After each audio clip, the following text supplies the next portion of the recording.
could be the greatest sports mocap that's ever driven 100,000 polygons per over a 25mm aperture grill pit. Electronic Arts' EA Sports division dominated sports-based video games throughout the 1990s, having produced multiple FIFA Soccer, Madden Football, and NBA Live titles. However, very few of these experiences ever set the world on fire in terms of quality, with the average review rating of an EA Sports release settling in around the mid-70s.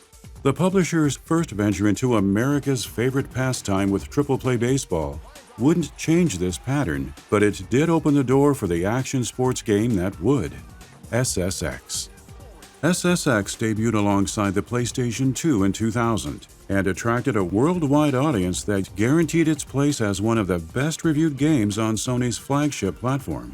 Its development also begat the founding of EA Sports Big, a label that produced more experimental, action-heavy sports projects than the standard EA Sports fare.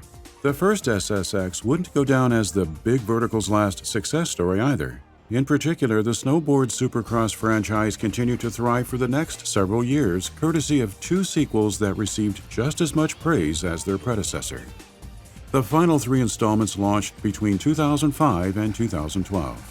While none enjoyed the critical acclaim afforded to the original trio, the 2012 reboot performed appreciably at launch, counting among the top 5 best-selling games in the United States for the month of March. Despite holding its own against juggernauts including EA's own Mass Effect 3, SSX's revival never earned a follow-up entry, thus leaving the brand dormant yet again for over a decade. This is the rise and fall of SSX.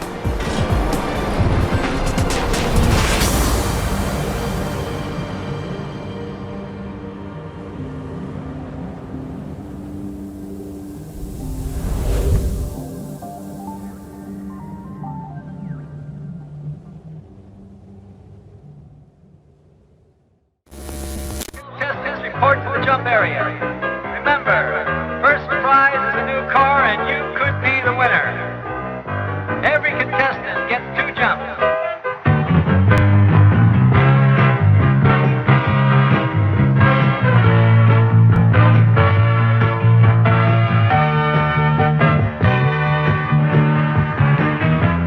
SSX began with Steve Rechtschaffner, an athlete who competed on the U.S. freestyle ski team from 1977 until 1981, after which he spent the next several years exploring different occupations. Though he stopped competing, Rechtschaffner served as the freestyle ski team's project director, training the group on a high level in hopes of freestyle skiing becoming an Olympic event. While this area of his background prepared him for the eventual creation and rise of SSX, it was a stint at Swiss watchmaker Swatch that provided him the bona fides necessary to make a lasting imprint while working at Electronic Arts. As Swatch Watch's VP of Marketing and Creative, the former athlete collaborated with a wide array of creative minds to write and direct commercials that elevated the Swiss brand. During Rechtschaffner's 6-year tenure, Swatch adopted a marketing strategy that made it one of the first brands to partner with hip-hop and action sports. Upon leaving Swatch, Rechtschaffner spent time as a TV and content producer for production company Propaganda Films, which later informed his approach to branded content for broadcast networks. Rechtschaffner then went on to found Industrial Strength Productions in the early 1990s, where he and his business partner Greg Stump developed action sports segments for Fox TV's World of Extremes. An absence of fresh ideas for their show spawned thoughts of designing an event that combined motocross and snowboards. Border Cross, also known as Snowboard Cross, was born as a result. Within less than a decade, the fledgling sport would have a video game to its name. His wife's desire to move back to her hometown of Vancouver planted the seeds that culminated in Rechtschaffner landing a role at Electronic Arts. Interested in getting a job in the gaming industry, he met with the then head of EA Canada, Don Matrick. The developer told VG 24/7 the meeting consisted of talks on how to make games more broadly appealing. Evidently, Matrick felt strongly enough about Rechtschaffner's prospects to hire him as a producer. EA's FIFA represented his starting point, since the industry's transition towards 3D graphics allowed Rechtschaffner to exercise his brand of expertise. Years filming commercials and sports programs made the former pro skier uniquely qualified to manage the camera coverage in 3D sports games. His budding success early in the 3D era engendered fresh opportunities that spawned something new. EA had cornered the market in sports by the mid-1990s, with store shelves full of its basketball, football, hockey, and soccer simulations. The catalog's glaring baseball omission didn't go unnoticed by Recht Schaffner, who received the go-ahead to assemble a team for what would become Triple Play Baseball. Its good reception and chart-topping sales opened even more doors for the increasingly rising producer.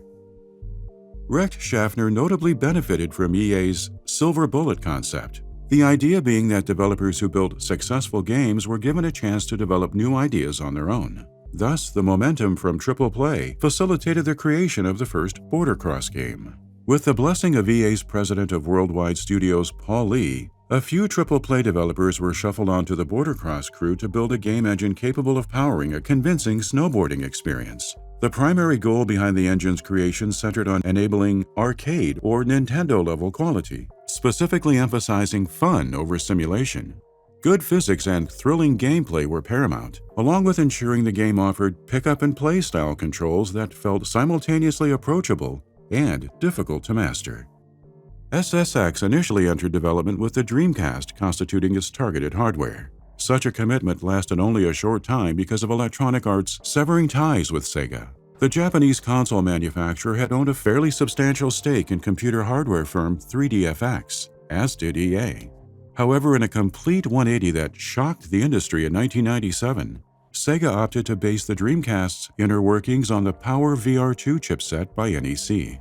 When pressed about the issue in a 2009 sit-down with Gamasutra, former EA Vice President Bing Gordon claimed EA's investment in 3DFX had no bearing on the Sega split. The blame instead fell on the platform holder's questionable decision to adopt hardware from NEC, which wasn't a well-known entity. Shelving the Dreamcast version turned Sony's PlayStation 2 into the new focal point for SSX, a switch that helped more than hindered production because of the PS2's comparatively sophisticated rendering capabilities. According to Recht Schaffner, Sony leads were floored by what they'd seen of SSX, but a contingent of EA personnel expressed skepticism about SSX's prospects, its production struggles inciting some to suggest Recht Schaffner throw in the towel. The excitement surrounding SSX's February 2000 reveal and subsequent display at Sony Festival in Japan proved the naysayers wrong. As a PS2 launch title, SSX set the bar for the console's capabilities and exhibited the potential of 3D games. Recht Schaffner argued SSX's launch game status played a pivotal role in its rise, since there were so few titles with which it could compete. Audiences willingly tried almost anything amid a new console release, and SSX just so happened to offer a quality action sports experience. Mixing high-speed snowboard racing with the heightened stakes of a Supercross event, the game attracted players of all types. Snowboarding physics and arcadey fun were buttressed by a package filled with single-player and multiplayer modes, 8 playable characters, and over half a dozen snow-covered courses. Critics who never had any interest in snowboarding sung its praises, applauding the over-the-top stunts, chaotic racetracks, and unique character playstyles. And though it was deemed a commercial failure, based on an EA blog post from years later, awards season proved nothing but kind to EA's first PS2 exclusive, considering it won 5 awards from the Academy of Interactive Arts and Sciences, Console Sports Game of the Year included. In addition to marking the beginning of EA's next great franchise, SSX kickstarted a new division within EA Sports, one where extreme sports occupied center stage.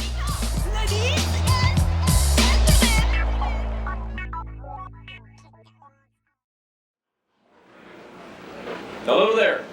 Welcome to Electronic Arts Canada and to the 5th floor of the EA Canada building, which houses what's called Chaos. My name's Steve Recht Schaffner. I'm the executive producer for Chaos. And Chaos is a group that's made games recently, like SSX. Getting SSX off the ground hardly constituted the only major play Steve Recht Schaffner had up his sleeve during the property's conception.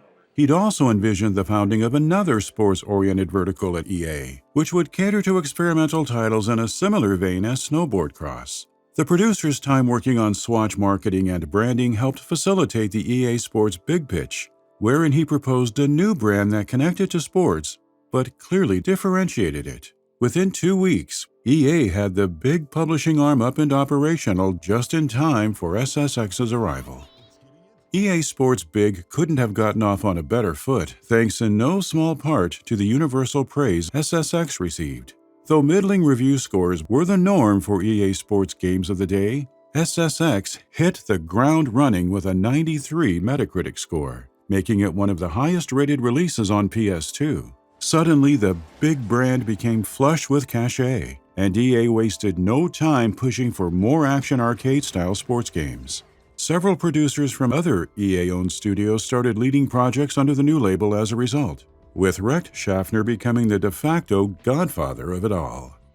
Notably, the second endeavor from the emerging vertical manifested as NBA Street, a 3-on-3 streetball title that debuted in June 2001 to widespread acclaim from critics and players alike.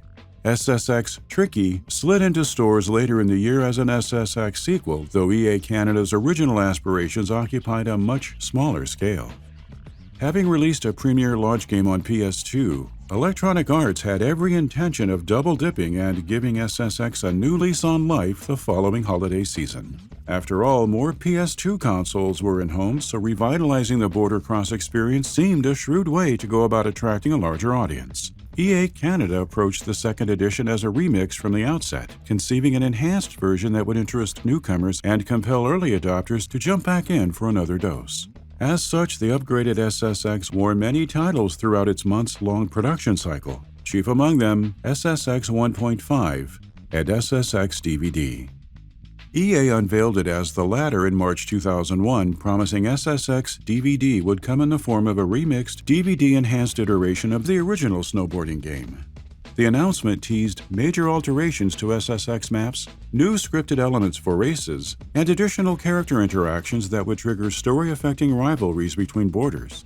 Reworked character models, celebrity voiceovers, and border-specific cutscenes were listed in the announcement too, the understanding being that user feedback fueled each change. That included the emphasis on subtle shortcut and landscape adjustments for tracks, tweaks likely meant to address critiques that deemed SSX's learning curve a bit too steep. The studio's efforts didn't stop there, though a few core ideas remained intact throughout development. As stated in the announcement, EA brought in a number of celebrities to perform voice work, such as David Arquette, Macy Gray, Lucy Liu, Oliver Platt, and Billy Zane. The promised rivalry system similarly stuck around, maturing into a consequence system based on player behavior. In the event that a user attacked the competition, the computer-controlled border would try evening the score. If a user left their fellow racers alone, they'd make it across the finish line untouched. Recht Schaffner told Electric Playground Network, "The crew did more work on the remixed product than intended. On top of reworking the original courses, which allowed for freestyle competitions, EA Canada introduced two brand new racetracks, Alaska and Garibaldi. Tricky's Uber Moves system acted as another initially unplanned addition, comprising intense tricks that forced characters to take their feet off the snowboard. The system permitted 5 moves per athlete, one being a personal move players could pull off if their rider used a board matching their specific boarding style. In spite of not being considered a true sequel, SSX Tricky garnered all the praise afforded to one upon launching on GameCube, PS2, and Xbox in late 2001. The clever use of Run DMC's It's Tricky single drove much of the hype surrounding the game's release, yet its gravity-defying gameplay, polished graphics, and wealth of features made it a step above a mere upgrade. A noted increase in accessibility also raised the game's profile, hammering home the point Recht Schaffner had argued on multiple occasions, that SSX was built for casual, everyday players looking for a good time, not real snowboarders. Tricky ultimately moved more than 1.7 million units on PS2 alone, yet the pursuit of a bigger audience brought SSX Tricky to the Game Boy Advance, an interesting move considering how little support EA had thrown in the handheld's direction up until that point. GBA's MotoGP developer Visual Impact produced the port, and in doing so built a handheld-centric 3D game engine to replicate the hills and jumps in tricky courses. Naturally, some compromises couldn't be avoided. The usual 3D models of characters, for example, were converted to rendered sprites, though they kept their various tricks and moves.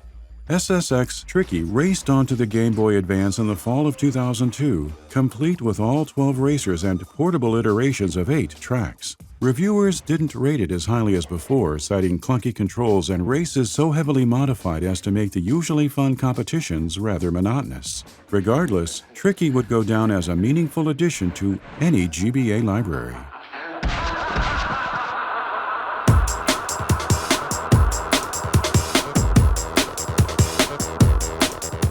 EA Canada entered production on SSX3 shortly after shipping the second installment. Having made racing and tricks the central themes of previous titles, prioritizing an adventure experience guided internal discussions about the franchise's third bow. Thus, providing players with a reason to explore became the be-all end-all in many respects. And given the seminal release of Grand Theft Auto 3 just 1 month prior to Tricky's debut, the Vancouver-based office was abuzz with chatter about open environments and player agency. It didn't take long for ideas concerning an open mountain concept to begin floating around, thinking that Steve Rechtschaffner readily accepted as a feasible option. In a GameSpot Q&A, the producer recalled the inspiration for SSX3's setting and mountain structure stemming from his snowcat boarding adventures at the Island Lake Lodge Resort in British Columbia. Looking out over the landscape and pondering which paths were accessible stimulated an air of wonder that Rechtschaffner and company believed they needed to replicate in a new SSX. EA Canada's impressive technology team made these ideas manifest in-game, building systems for interconnected mountain peaks whose tracks could be seamlessly traversed. Programmer Mike Rayner led the tech crew alongside veteran SSX developer and technical director Jon Spencer. With these two at the helm, Rechtschaffner argued SSX3 theoretically accomplished what many thought impossible at the time by letting players race from the top of the mountain to the bottom uninterrupted, an impressive feat that took upwards of 30 minutes. The environment itself comprised a play space spread across 3 peaks, each housing 5 to 10 different courses. Making players feel as if they were actually navigating mountainous terrain drove the open mountain creation. Weather effects sold it too, as developers incorporated winds capable of whipping borders around in a manner reminiscent of snowy days atop the Whistler summit. Crafting the mountain's open environments didn't come easily, though. Early playtests left players confused about their in-game location and objectives since SSX3 originally dropped them on the slopes with little in the way of direction. These fumbles informed the decision to supply users with as much information as possible. In turn, the final version implemented a drop-off point, placing players much closer to the first base station. Transition areas were additionally dotted with road signs pointing out upcoming destinations and the like. Conveying a sense of adventure represented only the beginning of EA Canada's ambitions. Because third iterations and other franchises were a toss-up in terms of success, co-producer Dave Elton noted in a post-mortem that the developers went in knowing substantial gameplay improvements were essential if they wanted SSX3 to perform well. Carefully examining Tricky's high points and shortcomings from a studio perspective marked the first step in figuring out how best to evolve the fundamentals. Considering user feedback proved equally beneficial, resulting in the conclusion that a few key SSX components simply couldn't change, particularly the tight controls, fluid animation, race and trick elements, and arcade sensibilities. The rule of thirds assisted in narrowing down acceptable adjustments as well. The concept worked such that 1/3 of SSX's core mechanics remained unchanged. Another third received improvements, and the final third implemented a bevy of all-new material. Therefore, EA Canada left the key SSX components alone, revamped tricks and exploration, and then introduced some features that carried the series forward. A revised trick and combo system sat front and center in this respect. With border presses, the snowboarding analog to manuals in Tony Hawk's Pro Skater, permitting trick combinations which enabled increasingly high combo tallies. This more sophisticated system functioned fluidly enough that a single linked combo could conceivably last for 30 minutes. As another fresh addition, hand plant moves further buoyed the navigation adjustments in SSX3. Hand plants were designed so successfully landing them helped boarders platform from one rail to another, for example. The Uber moves from Tricky returned with a few flourishes of their own, along with 3 tiers facilitating bigger trick possibilities. Free-roaming gameplay combined with the trick mechanics necessitated a reimagining of SSX's typical track layouts.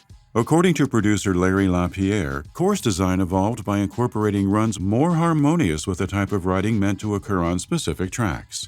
Backcountry courses implemented steep and vast terrain. Meanwhile, traditional racetracks incorporated intense and winding courses for unbelievably fast action. Regardless of the course type then, be it slopestyle, backcountry, big air, or race, the developers insisted the terrain would feel authentic. Their attention to detail likewise appeared in SSX3's online suite, concocted by EA Canada with the intention of providing multiplayer that mirrored the offline option. While only the PlayStation 2 version supported netplay, which was limited to two-player challenges in quick match and lobby matchups, such an offering marked the start of something Electronic Arts would revisit much later in the series. No, I don't think there's a cloud in my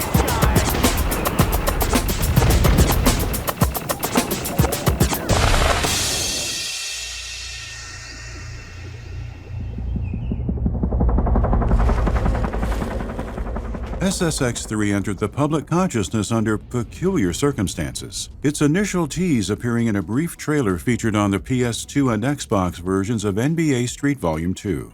News of the teaser made the rounds 1 week ahead of the basketball game's street date, but Electronic Arts held concrete details close to the vest until the days leading up to E3 2003. The official announcement promised a free-roaming, snow-covered wonderland wherein players could go anywhere gravity will take them.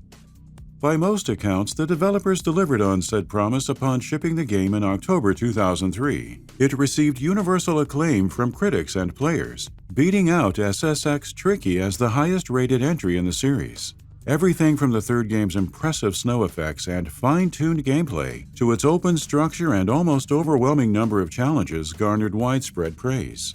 Such glowing critical success translated to record-breaking sales of 1 million copies sold, a feat that not even Tricky had accomplished yet. From the development team's vantage point, however, SSX3 only came close to meeting its goal for certain aspects of the finished product. Dave Elton remarked in the post-mortem that he and the crew weren't as successful as they would have liked at implementing a structure that felt completely open. A couple of excised modes which didn't align with the vision, along with the cut content the group had no time to finish, made for other missed opportunities. But SSX had a relatively lengthy future ahead of it, even clearing the way for SSX3's poorly received out-of-bounds port for the N-Gage and Gizmondo devices in 2005.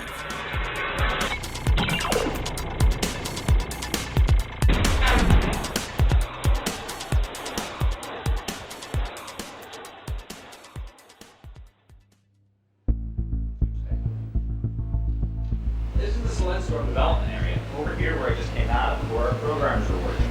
Our programmers have created all new technology to deliver a new rider physics experience where not only does the rider come to life. As his evolving role within Electronic Arts demanded a broader approach to creative direction, Steve Recht Schaffner stepped away from the hands-on development of individual titles. Consequently, 2003's NBA Street Volume 2 and SSX3 were the last games he executive produced under EA Sports Big. Both properties continued in his absence. In particular, EA Canada started SSX on tour soon after wrapping the third game, steering the IP in another direction and effectively drawing a demarcation line between the Recht Schaffner era and that which followed. Notably, art counted among the first major changes to SSX's style. Since the times and players were changing, producer Tim Field said EA Canada considered transforming the snowboarding title into something more culturally relevant. Updating the brand for the youth market seemed the best place to start. Associate producer Michael Wyman explained in a Eurogamer interview that, while beautiful, the team believed SSX3 felt kid-like in terms of style, hence the move to a DIY sketchbook-inspired art design. Furthermore, delivering a fresh take on the franchise meant throwing another winter sport into the mix, skiing. The decision to implement skiing competitions wasn't one the development group made lightly. Even Wyman had doubts in the beginning, yet the studio's insistence on getting the gameplay right quickly changed the minds of skeptics. Assistance from the twin-tip skiing community played an integral role in guaranteeing on-tour ski controls felt just as fluid as the snowboarding mechanics. The Vancouver studio also partnered with several manufacturers like Forefront, Armada, and Ninth Ward, each of whom in some way influenced what skiers were doing on the mountain in real life. Skiing's addition didn't come at the expense of other gameplay-based enhancements. On the contrary, much effort went into updating the action with an improved physics engine, reimagined track presentation for players, and the over-the-top monster tricks. A greater emphasis on seamless streaming further accentuated how the game evolved past its predecessors, given that users no longer had to contend with loading or breaks in the action. For developers, such a technological advancement meant the race to the bottom of the mountain offered a far more engaging experience, an experience that especially came alive via smaller details that brought another layer of life to the mountain. Previous SSX entries featured the occasional dynamic event for the most part, however, players were alone on the slopes. EA Canada remedied this by populating on tour with NPCs, such as ski school kids and tourists, that riders could pass when zipping along. Perhaps the biggest change lay nestled in SSX On Tour's career mode. Named the Tour, the mode tasked players with creating their own boarder or skier and elevating that character from a wannabe to a mountain rock star. Tim Fields told IGN the character creator spawned from an interest in giving fans an opportunity to develop their characters further than SSX3 permitted.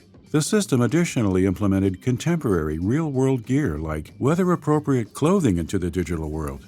However, the team sidestepped going as in-depth as EA's then innovative game face settings in Tiger Woods' PGA Tour 2004. Because SSX racers flew down the slopes at 90 miles per hour, the Vancouver developer felt no need to inject On Tour's creator character with adjustments for facial blemishes and cheekbone shapes. As for climbing the ranks, growing into a mountain rock star required the user-created competitor to succeed in official events or shreds, the latter being unofficial one-on-one challenges scattered across the mountain and governed by rule sets, such as finding collectibles and rail grinding under time constraints. These challenges supplied hype, thereby boosting the character's profile and eventually earning them an invite for the tour. EA Canada sprinkled in some nostalgia with the new mode too, as custom characters faced off against returning SSX veterans like Elise Riggs and Simon Stark. Electronic Arts shared these details piecemeal after formally revealing SSX On Tour in May 2005 for a release that October on GameCube, PS2, and Xbox platforms. While the fourth SSX outing didn't review as well as the preceding three, reviewers and fans still showered it with praise. Some applauded the updated course and gameplay design, while others considered the reinvention a step in the wrong direction since it attempted to fix a largely unbroken system. The PSP version produced by EA Montreal comparably earned above-average reviews. Many argued the PSP port had the markings of a graphical marvel. Despite the technical hindrances of the handheld, the game looked relatively good, even if character models weren't always up to par. And as a patchwork combining the best parts of SSX3 and SSX On Tour, the PSP adventure boasted recycled tracks from the older experience while simultaneously incorporating newer features like character customization and skiing. All in all, it provided players with solid on-the-go online and offline action, held back primarily by limited controls and technical bugs that left much to be desired.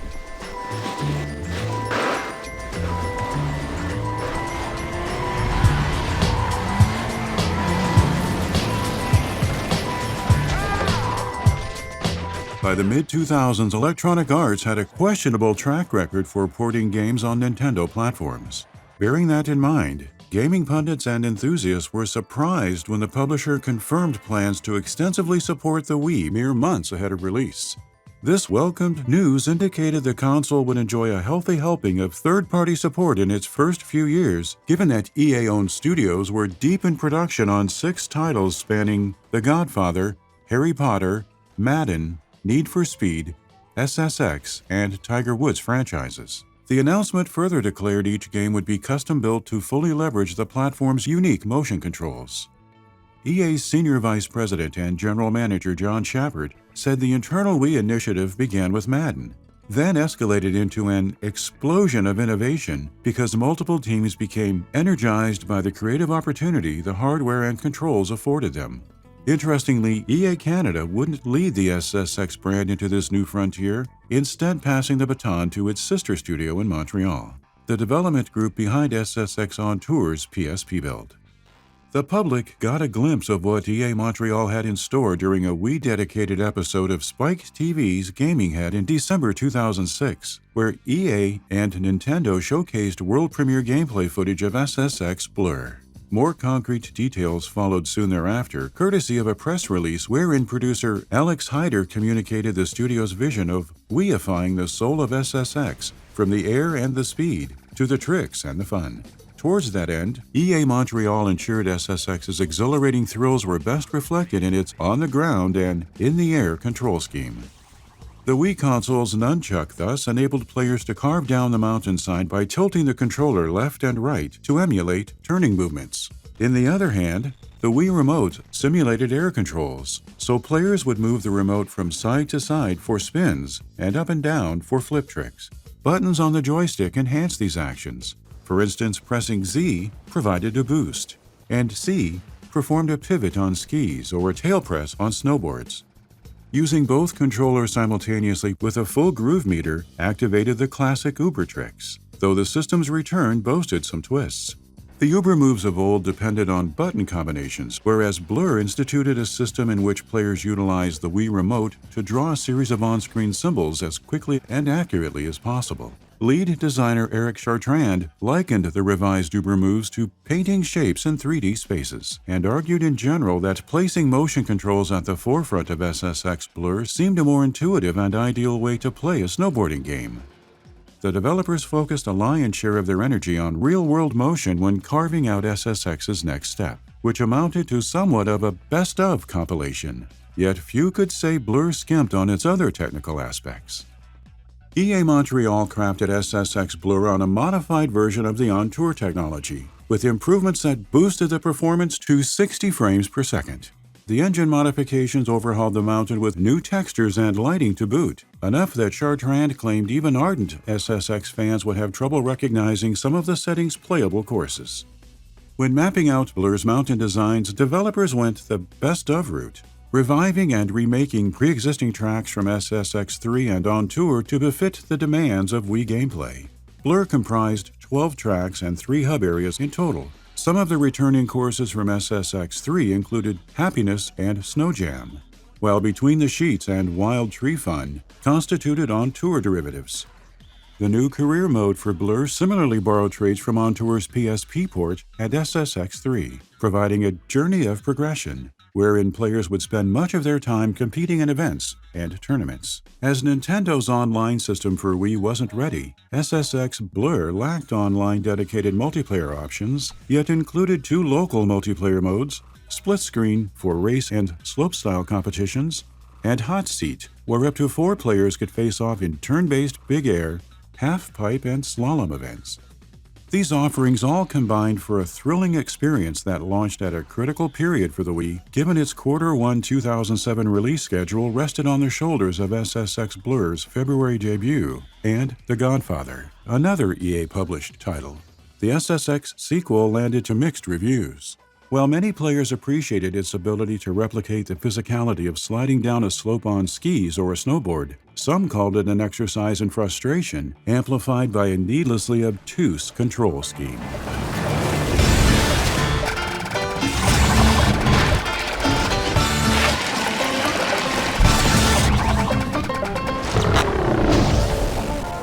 Electronic Arts never disclosed official sales data for SSX Blur, but its absence on Wii's top-selling games list suggests the game failed to reach 1 million units sold.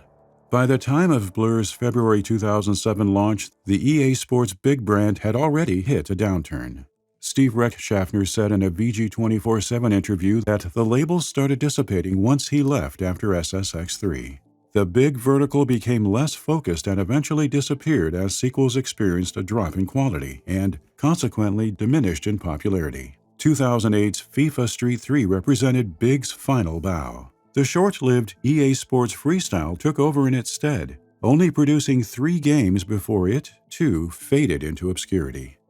Rechtschaffner partly blamed the big downfall on EA's adoption of a conservative approach to business. John Riccitiello's appointment to company CEO in 2007 and the recession in the following year informed how EA conducted business in the ensuing years. The publisher notably suffered a $641 million revenue loss during the final quarter of 2008, culminating in well over 1,000 job cuts and a dozen facility closures. These cost-cutting measures and others fostered a risk-averse model that saw EA abandon the silver bullet approval process, which had given rise to both SSX and EA Sports Big. Instead of trusting the instincts of well-established producers, higher-ups relied on a new approval process contingent on decisions made by sales and marketing. Recht Schaffner posited that even FIFA fell victim to the revised practice, seemingly evident in his gameplay growing stagnant despite boasting pre-existing marketable features. Fortunately, the publisher gave SSX one more trip down the mountain. Unfortunately, the effort proved too little too late.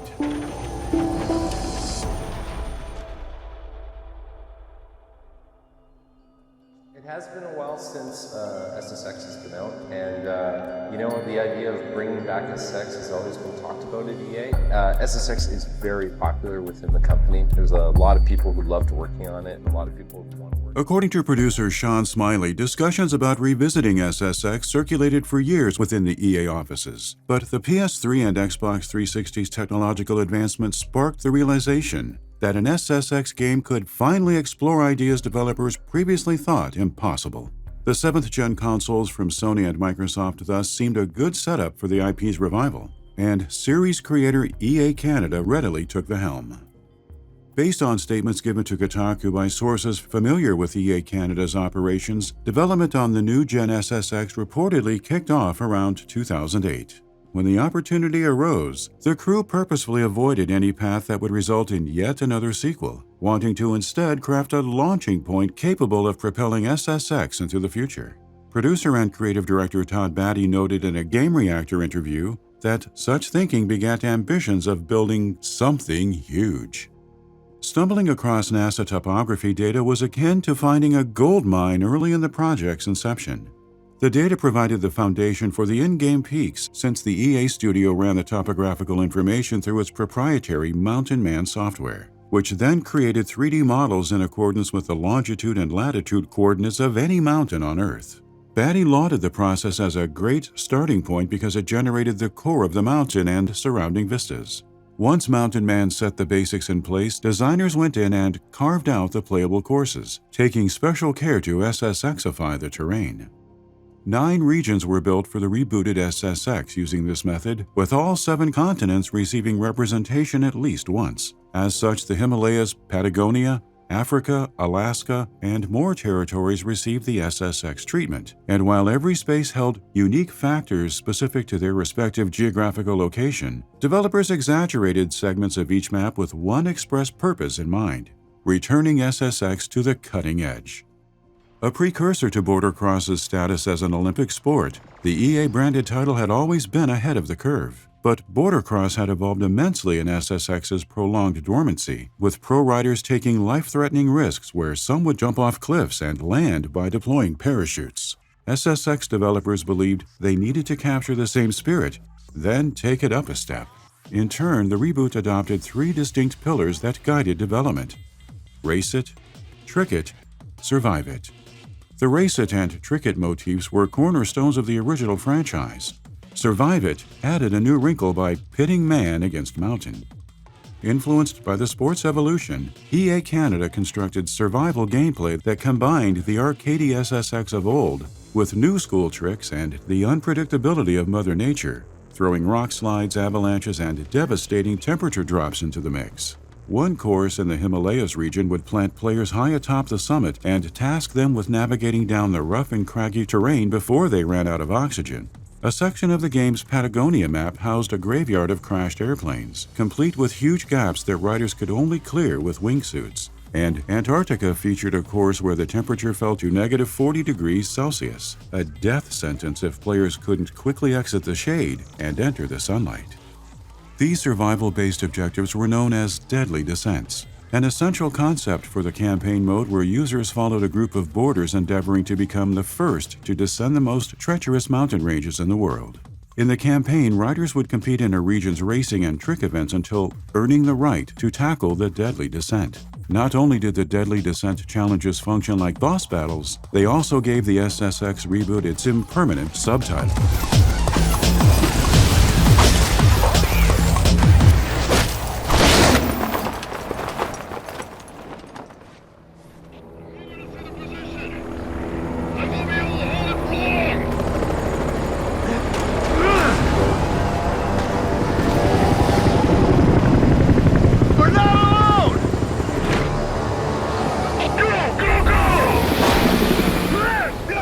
Following rumors and reports of a long-awaited return, SSX re-entered the public eye during the 2010 Video Game Awards.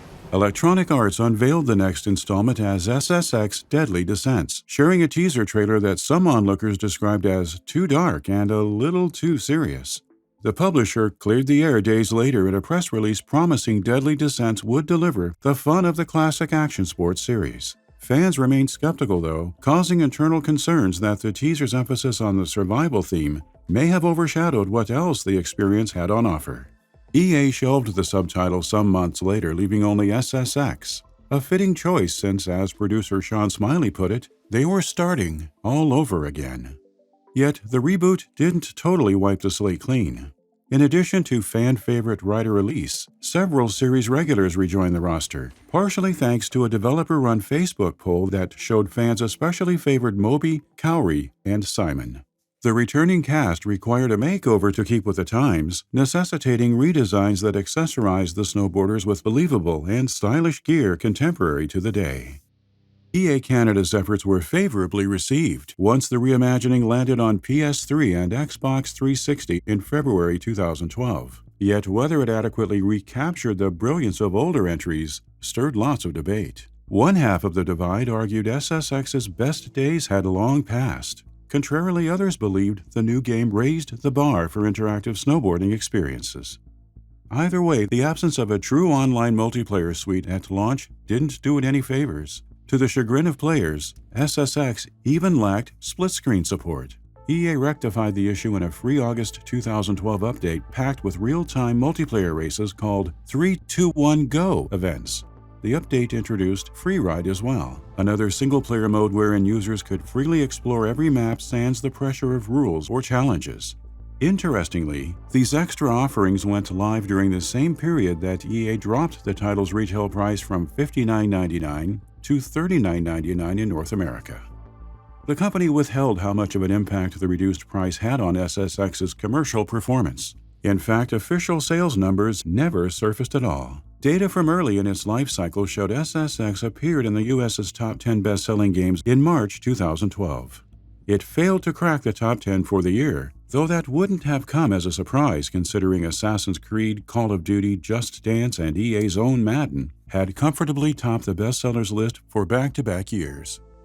Plus, SSX didn't have a history of dominating the sales charts like Tony Hawk's Pro Skater, another beloved action sports franchise that vanished over time. But unlike SSX, the pair of Tony Hawk games received remasters long after their heyday. The closest SSX faithful have gotten to enjoying a comparable release came in the form of SSX3's 2018 enhancements through Xbox One backward compatibility. In a surprise turn of events, however, series creator Steve Rechtschaffner would team up with Larry LaPierre in early 2021 to found Supernatural Studios. Wanting to create something far beyond a mere spiritual successor, their new free-to-play online endeavor dubbed Project Gravity sought to honor the core experience that made the first three SSX games so memorable while simultaneously breaking free from their shadow with live multiplayer and social features in a bid to attract both longtime fans and new players alike. However, aside from a 2024 IGN article revealing that 2K Games had ended its involvement with Supernatural Studios, little has been heard about the developer or Project Gravity since. Whether SSX will ever return then, either as a reboot under EA or through a spiritual successor, remains uncertain. Still, the demand for the franchise to come back in any form guarantees its legacy will endure, etched into the collective memories of those who reveled in its many high-octane thrills. You see a lot of art imitating life, which is us. The flip side of it, which is really fun, is life imitating art. I've heard kids on the slope yell out the names of tricks, which we named in the game, which were fictitious names at the time. And so for them, fiction became a reality.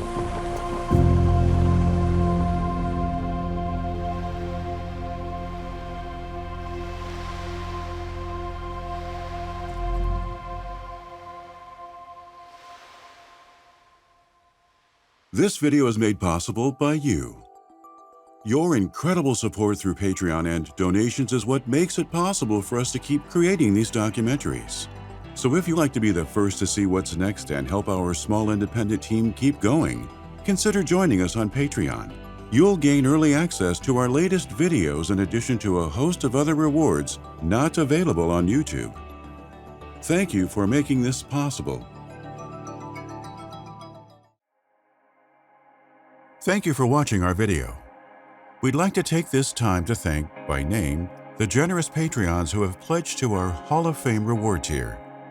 Disco Cobra 2013, Ice Cold Water $1, Karu, Sauerkraut, Shuan Chinwin, Fat Green Dragon, and those currently subscribed to our producer reward tier, Brock Piviroto, Darirap Sigurdsson, Dave Oshry, DCX NG, DJ Redden, Edward Rains, Fallen Asterisk, It's Peanut Butter, Jaguar Knot, Jan Christofferson, Crash Course, Kyle Kozlowski, Matthew McLaughlin, Roberto Nieves. If you enjoy our content, please consider subscribing to our channel and backing us on Patreon.